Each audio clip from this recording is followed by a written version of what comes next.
अस्सलाम वालेकुम दोस्तों। साइंटिफिक नॉलेज में एक नई वीडियो सां त ब्लैक होल छा थींदा आहिनि।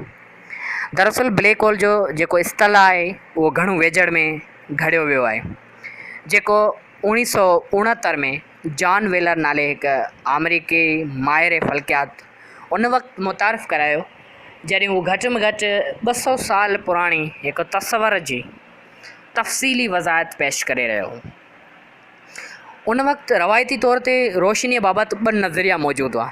हिकु मुताबिक़ रोशनी ज़रड़नि या पार्टिकल्स जो मजमू आहे ऐं ॿिए मुताबिक़ त रोशनी लहरुनि जी जुड़ियल आहे। अॼु असांखे ॼाण आहे त रोशनी बाबति इहे 2 नज़रिया दुरुस्त आहिनि। क्वांटम मैकेनिक्स में मरवज लहरी ऐं ज़रियाती जेको ड्यूल नेचर ऑफ लाइट जो जेको थ्योरी आहे या नज़रियो आहे, उन मुताबिक़ रोशनीअ खे 2 लहर ऐं ज़रो सम्झो वञे थो या सम्झी सघिजे थो। ठीकु आहे। रोशनी जी लहरी नज़रिए मूजिबि इहो वाज़ह न हो त इहा कशिश जी कीअं मोट ॾींदी, पर जेकॾहिं रोशनी ज़रनि जी ठहियल जुड़ियल आहे त इहा ॻाल्हि बि तस्लीम करण जहिड़ी हुई त उन ते कशिश जो असरु ईअं पवंदो जीअं तोब जे गोले या रॉकेटनि या ग्रहनि ते पवे थो। रोशनीअ जे ज़रनि वारे ख़ासियत हुजण वारे क़यास ते कैम्ब्रिज यूनिवर्सिटीअ जे हिकु उस्ताद जॉन मिचेल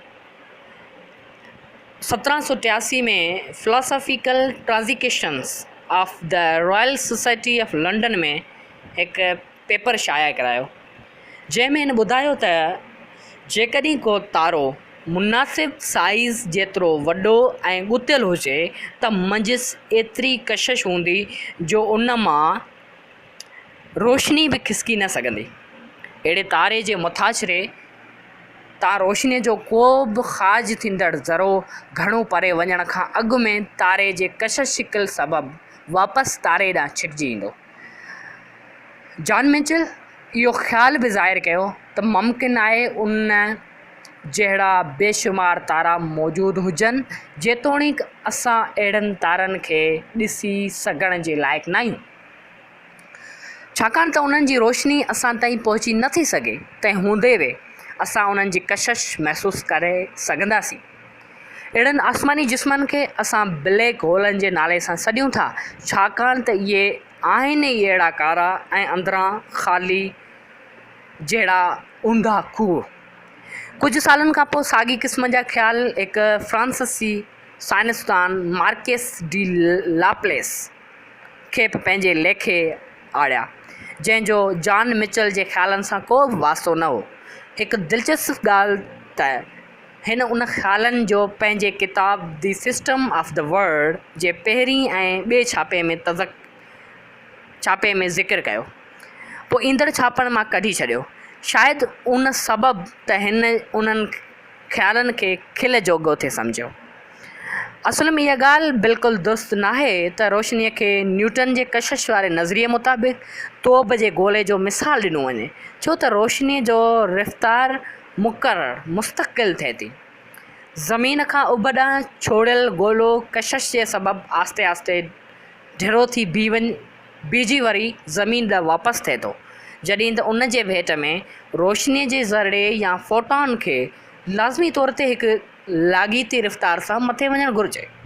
हाणे सुवाल थो पैदा थिए त छा अहिड़ी सूरत में न्यूटन जे बयानु कयल कशिश रोशनीअ ते असरअंदाज़ थी सघे थी? कशिश रोशनीअ खे कीअं मुतासिर करे थी, उन जी तेसिताईं ख़बर पइजी न सघी जेसिताईं 1951 में आइंस्टाइन जनरल रिलेटिविटी जो साइंसी नज़रियो पेश न कयो। उन खां घणो अरसो पोइ शाही तारनि ते जनरल रिलेटिविटी जे अॻकथियुनि जो हिसाबु लॻायो वियो ऐं को ब्लैक होल कीअं थो पैदा थी सघे। इहा ॻाल्हि सम्झण लाइ अॻु में कंहिं तारे जी लाइफ साइकिल खे सम्झणो पवंदो त को तारो तॾहिं वजूद में अचे थो जॾहिं गैस जो तमामु वॾो मिक़दारु घणी भाङी हाइड्रोजन पंहिंजे कशिश जे ज़ोर सबबु पाण में ई ख़तमु थी वञे थो यानी कि माग जे चोगर्द गॾु थियणु शुरू थी वञे थो। जीअं जीअं इहो गैस सुसंदी उतबी वञे थी त मंझि मौजूदु गैस जा एटम पिणु पाण में तमामु तेज़ीअ सां या तमामु तेज़ रफ़्तारीअ सां बार बार टकराइजणु शुरू कनि था ऐं नतीजे में गैस एतिरी त गरम थी वञे थी जो पाण में टकराइजण जो सबबु हिक ॿिए खां धार थियण बजाइ पाण में गुतजी हीलियम जा एटम पैदा करे सघे थी या एटम पैदा करे थी। उन जे रदअमल में पैदा थींदड़ गर्मी हथ वस में रहंदड़ हिकु हाइड्रोजन बम जीअं हुजे थी, जंहिं सबबु तारा रोशन थी पवनि था। उन वाधू गर्मीअ सबबु गैस जो दबाव में बि तेसि ताईं वाधारो थियणु लॻे थो जेसि ताईं इहा कशिश जे ज़ोर सां मतवाज़न थी नथी वञे, जंहिं सबबु गैस जे गुतजण जो अमल बंदि थी वञे थो ऐं इहो कंहिं हद ताईं हिकु अहिड़े फूकणी जीअं अहिड़े बैलून जीअं थी वञे थो जंहिंमें फूकजंदड़ अंदरी हवा बैलून खे फूकण जी कोशिशि करे थी त बैलून जी रबड़ वारी सतह जो ज़ोर उन खे सुसाइण जी कोशिशि करे थो। इन हालत में तारा हिकु डिघे वक़्त ताईं पाइदार रहनि था ऐं उन जी न्यूक्लियाई अमलनि सबबु पैदा थींदड़ गर्मी कशिश खे तवाज़न में रखे थी। नेच हिकु अहिड़ो वक़्तु बि अचे थो जॾहिं इहो तारो पंहिंजी हाइड्रोजन ऐं ॿिया न्यूक्लियाई ॿारण ख़तमु करे छॾे थो। हिकु दिलचस्प ॻाल्हि हीअ बि थिए थी त जॾहिं जेको तारो पंहिंजी ज़िंदगीअ जी शुरूआति जेतिरी घणी ॿारण सां करे थो, उहो पंहिंजो ॿारण बि ओतिरो जल्द साड़े ख़तमु करे छॾे थो। उन जो कारण हीअ आहे त को तारो जेतिरो वॾो हूंदो उन खे पंहिंजी कशिश शिकिल बरक़रार रखण लाइ ओतिरी गरम थियण जी ज़रूरत पवंदी।